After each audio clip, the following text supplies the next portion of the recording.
গ্রামের শেষ মাথার বিল থেকে মাছ ধরার পর রহমত সন্ধ্যার অন্ধকারে বাড়ি ফিরছিল। বাড়ি ফেরার পথে পড়ল এক পুরনো বাঁশবাগান। গ্রাম্য কথা অনুযায়ী সন্ধ্যার পর কেউ একা ওই বাঁশবাগানে যায় না। দেরি হওয়ায় রহমত আয়াতুল কুরসি পড়তে পড়তে দ্রুত হাঁটতে লাগল। বাগানের ভেতরে ঘন অন্ধকার, লণ্ঠনের আলোয় শুধুমাত্র সামনের কয়েক কদম পথ দেখা যাচ্ছিল। হঠাৎ মনে হলো কেউ পিছু করছে, কিন্তু পিছনে তাকালে কেবল বাতাসে দুলে ওঠে বাঁশঝাড়। পথ চলতে চলতে রহমত শুনল করুণ সুরে কাঁদার শব্দ।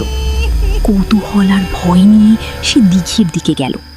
দিঘির ঘাটে একটি সাদা শাড়ি পরা মেয়ে বসেছিল। লম্বা চুল পিঠ বরাবর নেমে মাথিতে বিছান।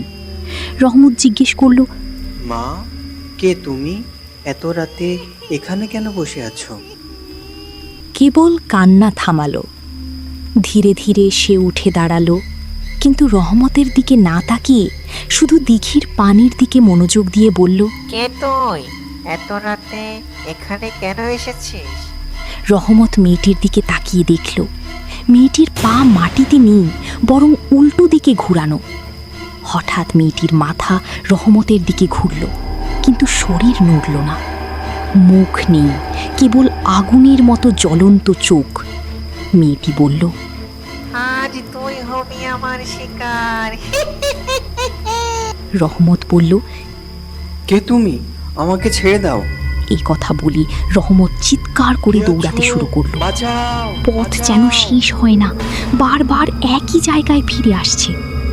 হঠাৎ বাঁশ পড়ে পথ আটকালো এবং মেয়েটি ওপর থেকে হেসে উঠল।